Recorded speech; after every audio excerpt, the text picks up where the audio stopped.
Shalom saudara-saudara, hari ini kita berselancar dalam kebenaran dalam seri kitab 1 Korintus yang sekarang telah sampai 1 Korintus pasal 2 ayat 1 sampai 5 yang saya beri judul Hikmat Allah bukan hikmat manusia. Saya bacakan firman Tuhannya bagi kita semua. Demikian pula ketika aku datang kepadamu saudara-saudara, aku tidak datang dengan kata-kata yang indah atau dengan hikmat untuk menyampaikan kesaksian Allah kepada kamu.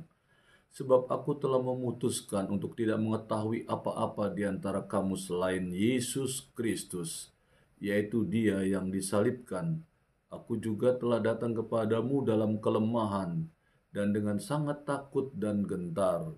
Baik perkataanku maupun pemberitaanku tidak kusampaikan dengan kata-kata hikmat yang meyakinkan, tetapi dengan keyakinan akan kekuatan roh, supaya iman kamu jangan bergantung pada hikmat manusia, tetapi pada kekuatan Allah. Saudara-saudara, mengingat kota Korintus adalah sebagai kota pelabuhan dagang, pusat budaya pada zaman itu, saudara, serta berbagai kegiatan religius. Jelas tidak mudah, saudara, melayani di sana. Karena pada saat itu adalah kota yang besar dengan kapasitas ekonomi yang besar, pergerakan ekonomi yang luar biasa. Juga orang-orang yang berdatangan juga dari berbagai tempat dan sudah pasti memiliki kapasitas pengetahuan dan intelektual yang cukup luar biasa, saudara ya, karena itu adalah kota dagang begitu ya. Nah sekarang, jika sekarang kita melayani kaum intelektual, saudara, bukankah kita juga harus memiliki bobot dan mampu menampilkan atau meyakinkan secara intelektual juga? Nah saudara, jika pewartaan atau pelayanan kita tidak mengandung argumentasi intelektual, siapa yang mau mendengar kita? Karena memang di kota Korintus itu bukan orang-orang yang sembarangan. Mereka rata-rata orang yang menengah ke atas. Kalaupun sampai ada menengah ke bawah, tetap tingkat intelektual mereka pun tidak serendah kalau ada di pedesaan atau kota-kota kecil. Jadi jika ingin mencapai orang yang berpangkat atau para pesohor, untuk mereka bertobat atau kita bisa injili, dan kita tidak selevel dengan mereka, bagaimana kita dapat mengharapkan sambutan dari orang-orang seperti itu? Di jemaat Korintus itu ada dua jenis pandangan, saudara, yang menganggap salib adalah suatu kebodohan. Ini Paulus yang menjelaskan karena Paulus sudah memberitakan Injil kepada orang-orang Korintus sekian lama, dan jadi dia tahu bagaimana kondisi orang-orang yang ada di Korintus. Maka dia membuat dua pandangan terhadap orang-orang yang di Korintus. Yang pertama, dari pandangan sudut orang-orang Yunani, mereka yang begitu mengutamakan ilmu pengetahuan dan filsafat, tidak percaya jika Kristus yang tersalib itu bangkit. Mereka hidup dengan logika dan intelektual kognitif yang cukup kuat. Yang kedua adalah pandangan orang Yahudi, karena di Korintus orang-orang Yahudi juga punya kumpulan yang luar biasa berpengaruhnya. Mereka mengutamakan kuasa Allah, tidak percaya jika Yesus yang dianggap itu sebagai Mesias tapi mati di salib. Sebab menurut persepsi, pemikiran, dan harapan orang-orang Yahudi pada saat itu, Mesias itu kuat, Mesias itu tangguh, Mesias itu perkasa, saudara. Jadi Paulus melihat bahwa jemaat Korintus masih dipengaruhi dengan pandangan-pandangan tersebut di atas yang tadi saya telah jelaskan. Dan ini harus dibereskan. Karena itu Paulus mengingatkan beberapa hal kepada jemaat Korintus. Pertama, bahwa pemberitaan salib, kematian, dan kebangkitan Kristus adalah pusat pemberitaan Injil. Itu yang harus dimengerti, saudara. Yang kedua, bahwa untuk orang dimungkinkan mengenal Allah, haruslah melalui pemberitaan Injil. Yang ketiga, di dalam pemberitaan Injil manusia akan menemukan kekuatan Allah yang sungguh nyata, mengalahkan dosa dan maut, serta mengaruniakan hidup kekal bagi kita yang percaya kepadanya. Ada di ayat yang ke-25 di dalam pasal 2 ini, saudara. Nah, nasihat Paulus ini juga diperuntukkan bagi kita, saudara. Orang-orang percaya masa kini. Sebab ada banyak pengajaran yang mencoba melencengkan pusat iman kita. Bukan kepada Kristus, tetapi kepada duniawi, kepada kepandaian, kepada kekayaan, kepada intelektual. Sepertinya hal jemaat Korintus, kita pun harus menghayati salib Kristus secara sungguh. Dan itu hanya dimungkinkan melalui pengajaran firman Tuhan dan pencerahan Roh Kudus. Begitulah logika mendorong kita untuk menyesuaikan diri sebisa mungkin setara dengan orang-orang yang ingin kita ajak berelasi atau kita berhubungan. Dan inilah yang disoroti serius oleh kesaksian Paulus dalam pelayanannya. Mari kita amati baik-baik. Firman Allah bukan menuntut kita untuk menolak semua kapasitas itu, saudara. Atau tidak memakainya sama sekali, intelektual, kepandaian, kekayaan, kehebatan, dan sebagainya.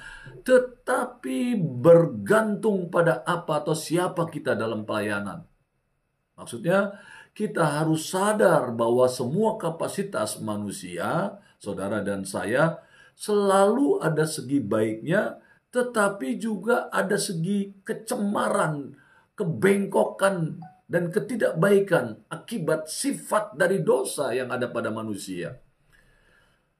Maka kita tidak harus memusuhi juga, tak boleh mengandalkannya. Kita harus mengandalkan kuasa roh dan kuasa yang terdapat dalam Injil Kristus. Semua kapasitas manusia adalah sarana yang harus dikuduskan. Jadi, saudara, itu yang harus kita mengerti tentang, kita pun menghargai tentang intelektual, kekayaan, jabatan, kehebatan, dan sebagainya. Tetapi ingat baik-baik, itu hanyalah sarana. Dan itu harus dikuduskan oleh firman Allah yang hidup. Dan ditopang oleh kuasanya. Bukan sebaliknya. Ya, kita mengandalkan, kita bertitel, baru kita bisa melayani orang. Atau kita bisa mengkhotbahkan orang. Ya, saudara salah kalau saudara mengharapkan orang yang berkhotbah itu orang yang pinter, profesor, doktor, dan sebagainya. Tapi saudara, atas intelektualnya saja dia mengajarkan saudara. Apa bedanya saudara kuliah saja saudara ke sebuah bangku universitas? Tidak begitu, saudara. Yang harus berdiri di atas mimbar adalah orang yang benar-benar sungguh kenal Tuhan. Berjalan bersama dengan Tuhan. Firman-Nya dihidupinya. Sehingga waktu dia berkhotbah, dia menyatakan firman Allah. Dia hidupi firman itu. Dan orang yang melihatnya, mendengarnya, akan melihat suara Allah melalui kehidupan orang itu. Dan banyak orang pasti, saudara, terjamah. Karena kuasa firman dan kuasa roh itu mengalir dalam hidup orang yang sungguh-sungguh percaya. Kita sering salah mensikapi bagaimana pemberitaan kabar baik itu. Kita melihat artis yang baru bertobat disuruh khotbah di mimbar, padahal kapasitas kehidupannya dia menjalankan kebenaran firman-Nya saja belum cukup. Apalagi untuk dia mengkhotbahkan orang lain. Dirinya saja masih baru mulai bagaimana dia mencintai Tuhan, mengenal Tuhan. Dia belum berjalan bersama dengan Tuhan di dalam badai. Yang dia tahu dulu dia berjalan sendiri di dalam badai. Sekarang dia bertemu dengan Tuhan. Tetapi dia juga harus tahu bahwa hidup di dalam dunia tetap ada badai. Tidak ada manusia yang tidak punya masalah dalam hidup. Pasti ada masalah. Saudara hari ini salah jalan, jatuh, kesenggol batu, kalau kamu luka. Kamu salah masak ikan, muncrat minyak panasnya ke muka kamu kepanasan muka kamu kena masalah. Terlalu mudah manusia terkena masalah, saudara. Tetapi saudara harus mengerti Ketika saudara dulu menghadapi masalah sendiri dengan kapasitasmu, kepandaianmu, kehebatanmu, yang ada batas-batasnya, tapi ketika engkau sekarang berjalan bersama dengan Tuhan, kamu tidak sering-sering tidak memakai kapasitasmu. Kamu selalu berharap bersama dengan Tuhan dan berharap Tuhan menolong setiap langkah hidupmu. Beda sekali. Beda. Pengenalanmu akan Tuhan akan menuntun itu.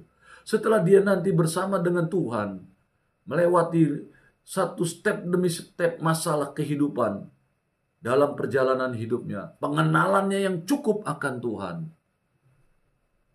Betapa indahnya nanti kesaksian dia ketika dia bertobat dan dia hidup berjalan dengan Tuhan dan dalam penyertaannya yang luar biasa. Begitu saudara. Jangan orang yang baru bertobat, kenal Tuhan juga belum, disuruh khotbahin di atas mimbar, beri kesaksian, bukan salah, tapi tidak boleh menjadi utama. Itu yang harus dimengerti, sehingga banyak orang mendengar firman yang disebut Yesus Kristus itu, mereka boleh terjamah karena hanya firman yang bisa memulihkan orang-orang yang membutuhkan pertolongan Tuhan.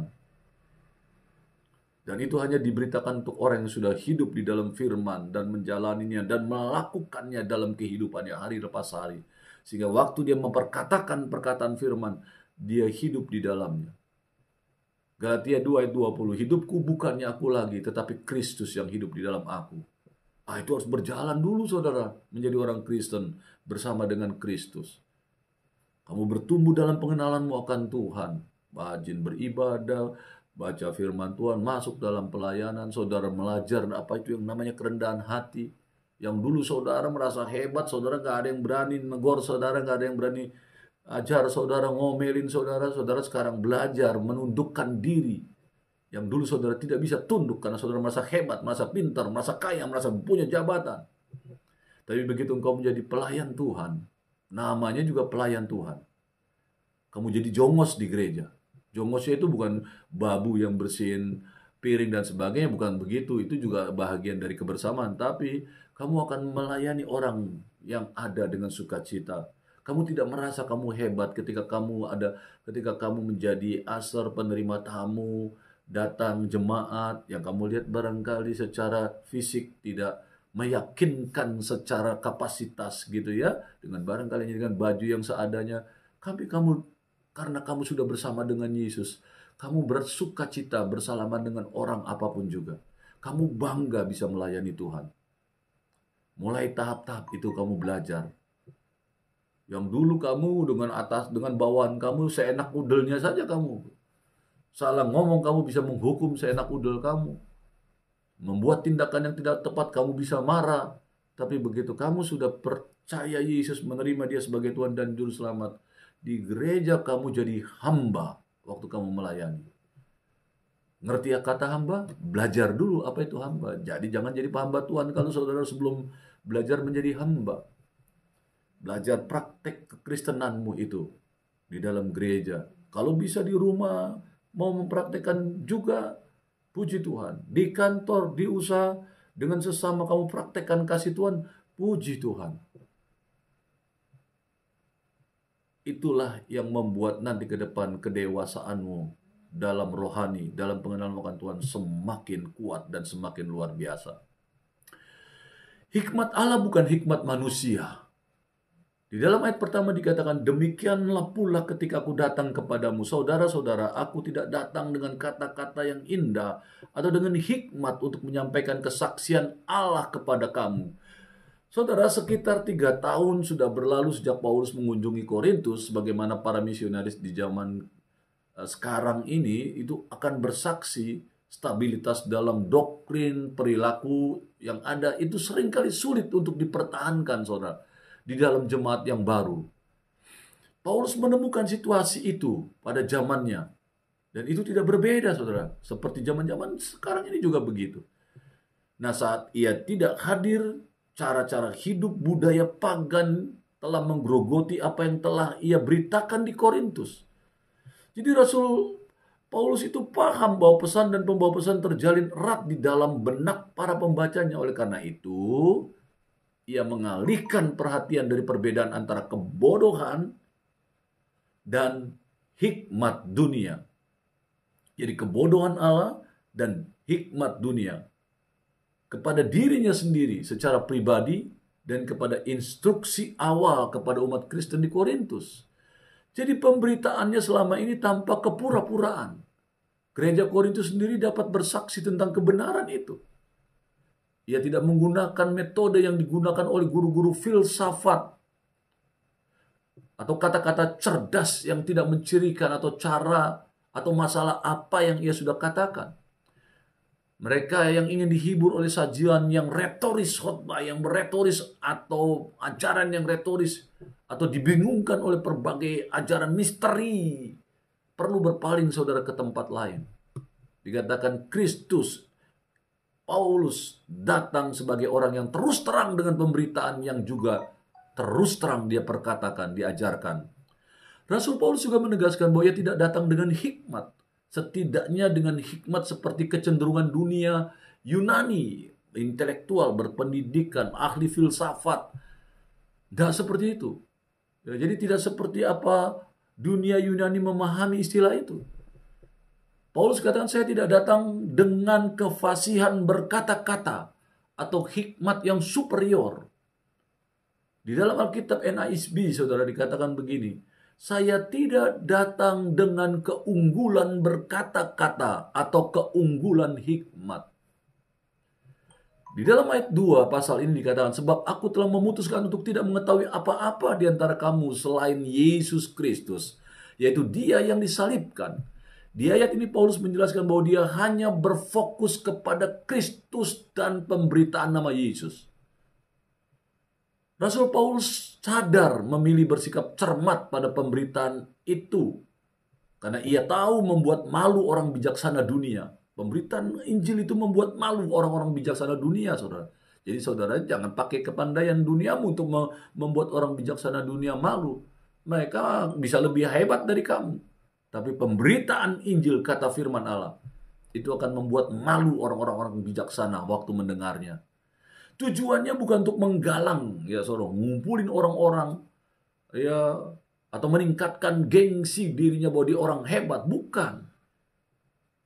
Paulus memilih untuk bicara sesuai dengan wahyu yang Allah telah berikan kepada dia. Baik ketenaran maupun kepentingan finansial tidak dapat memaksa Paulus untuk bicara tentang Kristus. Paulus meminta gereja di Korintus untuk bersaksi bagi dia. Ia tidak melakukan apapun untuk mengkompromikan integritas berita tentang Kristus yang telah diberikan kepada dia untuk diberitakan. Karena pesan yang telah menghasilkan pengudusan itu, itulah yang diberitakan. Jadi dalam kata-kata Paulus itu adalah, ia ingin gereja Korintus mengikuti teladannya. Dia pandai, dia berpendidikan, dia anak murid Gamaliel, dikatakan anak yang terpandai di antara murid-murid yang ada. Mahasiswa yang ada pada zaman itu, saudara. Dia bisa menunjukkan kapasitasnya, tahu tentang Taurat, karena dia dikatakan adalah yang terunggul daripada murid-murid pada zaman itu. Dan dosen yang terhebat pada waktu itu adalah Gamaliel, adalah gurunya dia. Jadi dia orang pandai. Tetapi dikatakan dia tidak memakai itu, bahkan dikatakan semuanya kuanggap sampah. Bayangkan. Tapi bukankah kita sekarang bangga banget nonjolin titel kita, oh doktor, profesor, master, why?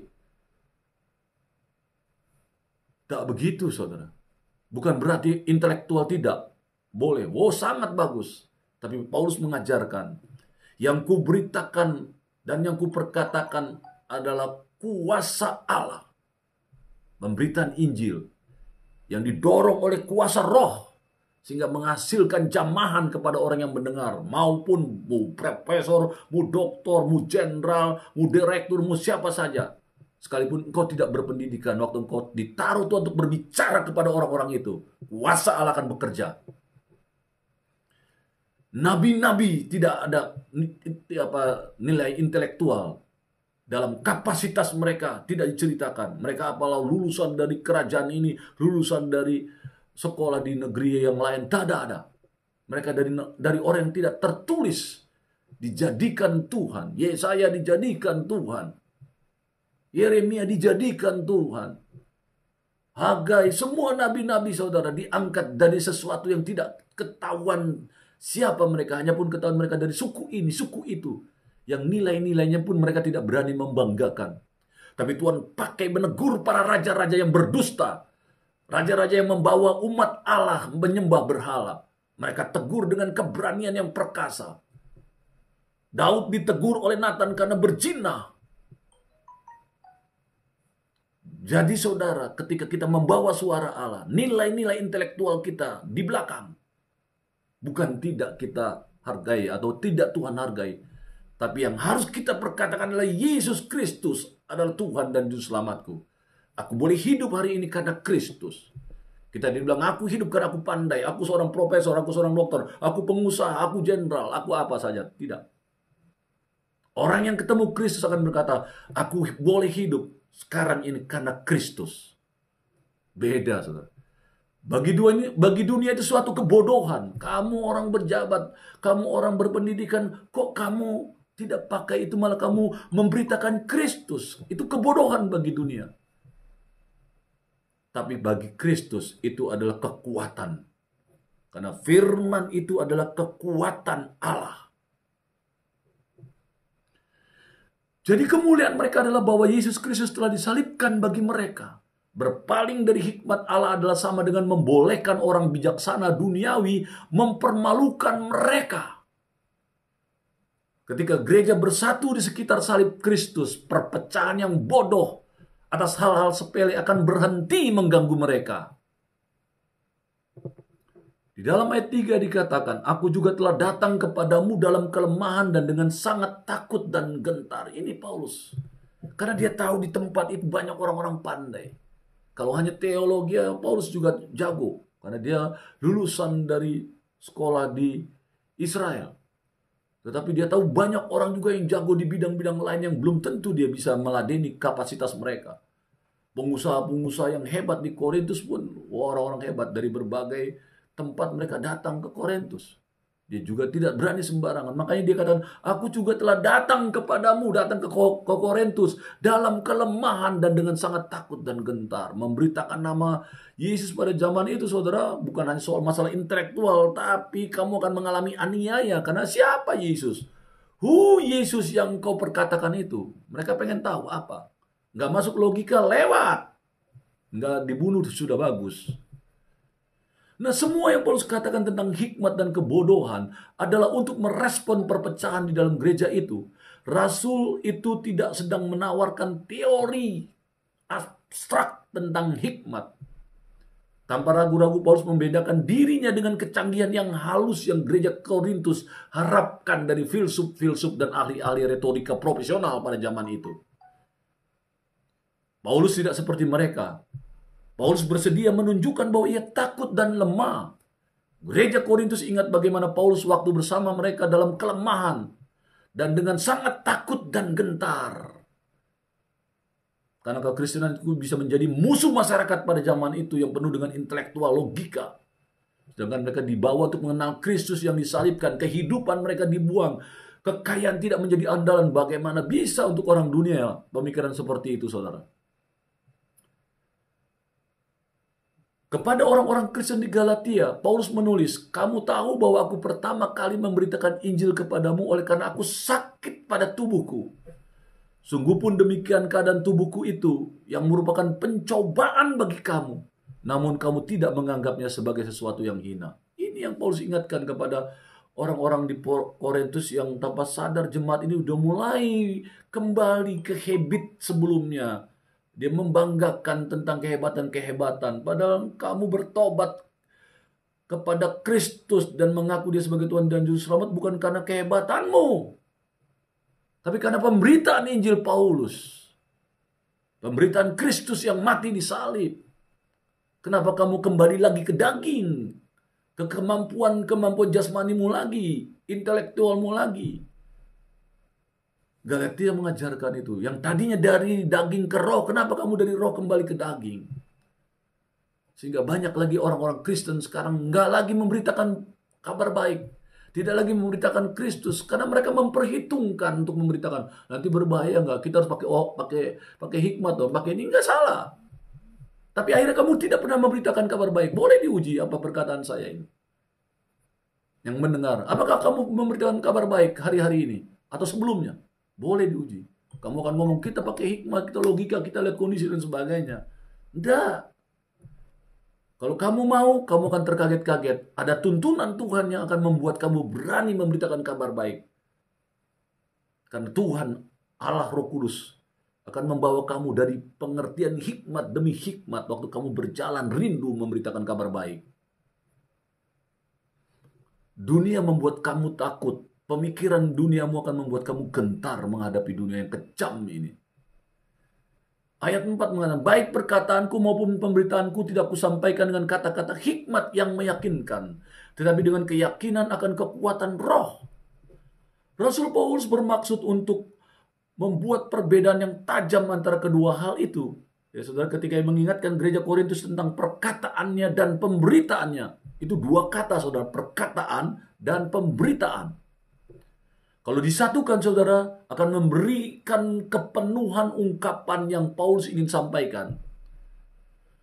Jadi ajarannya tidak disampaikan dengan kata-kata hikmat yang meyakinkan. Dan dia juga tidak menyajikannya dengan taburan kefasihan bicara. Pandai sekali berdialek, berkata-kata. Fasih berkata-kata. Tidak. Jadi yang gereja Korintus terbiasa dengar dari guru-guru filsafat yang melewati kota itu. Sebaliknya Paulus berkata pemberitaannya ini disertai dengan demonstrasi roh dan kekuatan Allah. Demonstrasi yang ia singgung ini saudara tidak diragukan lagi.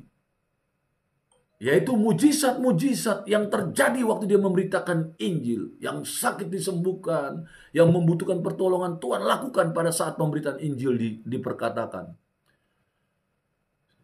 Sehingga para yang pernah mendengarkan khotbahnya dia, pengajaran dia, telah melihat itu.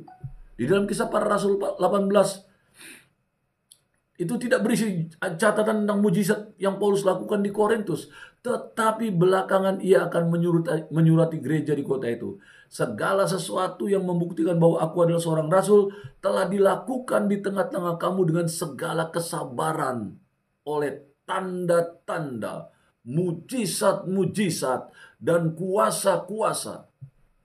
Nanti di episode sebelum yang akan datang di 2 Korintus pasal 12 saudara. Yang nanti akan saya uraikan. Kesaksian roh bukan metode retoris. Itu telah meneguhkan kebenaran tentang apa yang Paulus sedang ajarkan kepada gereja Korintus. Paulus membela diri hanya dalam kesatuan tubuh Kristus. Kekhawatirannya adalah terhadap sikap yang terpecah yang menimbulkan perpecahan di dalam gereja Korintus.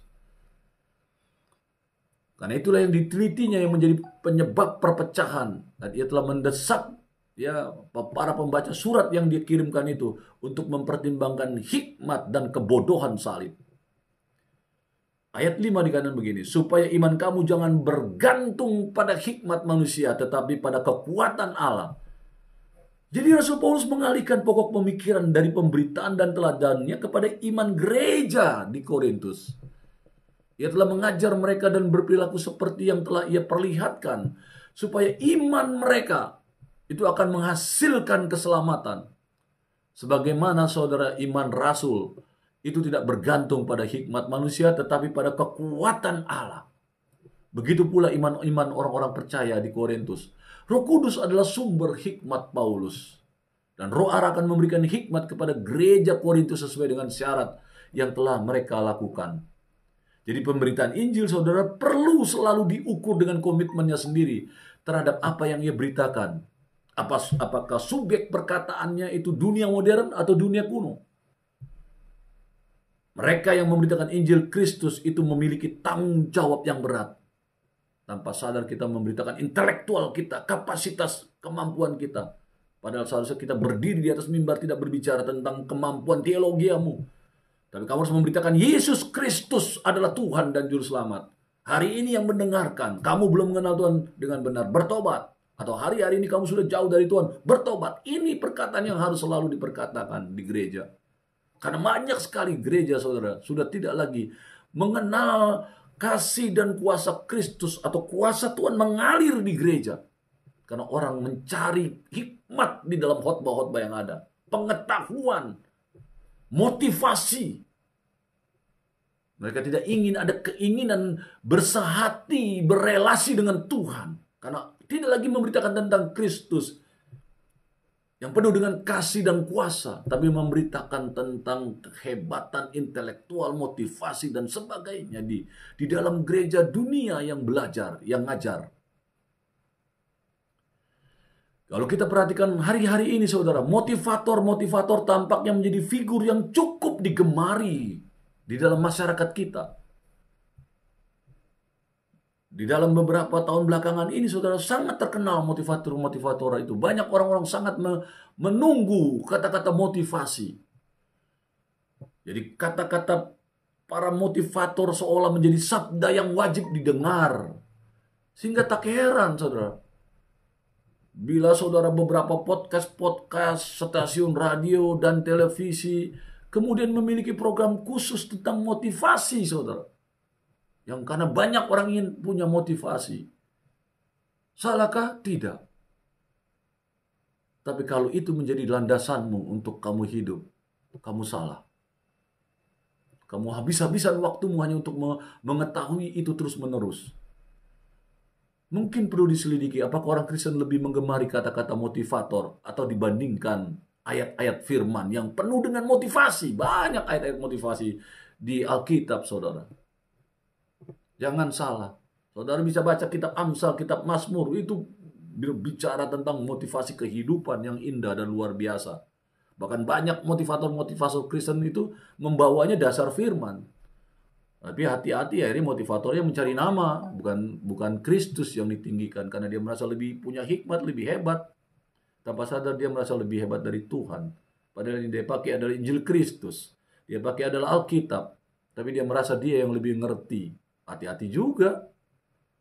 Lalu bagaimana sikap orang dalam mendengarkan berita Injil? Paulus mengatakan bahwa pemberitaan Injil yang dia lakukan menghasilkan dua efek yang berlawanan. Yang pertama, dikatakan Injil merupakan kekuatan Allah bagi orang yang diselamatkan. Yang kedua, Injil dianggap sebagai kebodohan oleh orang-orang yang akan binasa. Sekarang coba pikirkan. Kalau orang menganggap Injil sebagai kebodohan, bukankah itu berarti bahwa mereka menganggap diri mereka sendiri sebagai orang berhikmat? Karena Injil dianggap bodoh, toh? Berarti dia merasa pintar. Namun menurut Paulus, dia mengutip Yesaya 29 ayat 14, hikmat manusia tidak ada artinya di hadapan Allah. Hikmat dan kebijaksanaan manusia tak akan memampukan orang untuk mengenal Kristus. Juga tidak akan mampu membebaskan mereka dari dosa-dosa mereka. Hanya kebodohan untuk percaya pada Injil Kristuslah yang akan memampukan orang untuk memiliki pengenalan akan Kristus hingga dosa-dosanya diampuni. Jadi jika ada orang-orang yang meminta tanda sebagai pembuktian kemahakuasaan Kristus, saudara pengen tahu apa tanda kemahakuasaan Kristus? Saliblah yang menjadi tandanya. Meskipun salib bisa saja dianggap sebagai tanda kutuk atau hukuman yang memperlihatkan ketidakmampuan Kristus membebaskan diri dari salib. Tapi firman mengatakan, di salib itulah Tuhan mengalirkan kasih, pengampunan, kuasa, kesembuhan, mujizat, karunia, dan sebagainya. Demikianlah saudara-saudara pemaparan Paulus kepada jemaat Kristus mengenai superioritas Injil di atas segala hikmat. Lalu apa pendapat saudara dan saya mengenai Injil dan bagaimana sikap saudara? Saya berharap kiranya kita menghargai Injil melebihi segala hikmat dan kata-kata bijak yang disampaikan oleh para motivator yang menjadi tenar sekarang ini. Janganlah kiranya kesukaan akan buku-buku motivasi dan inspirasi mengalahkan ketersediaan waktu kita untuk merenungkan firman Tuhan.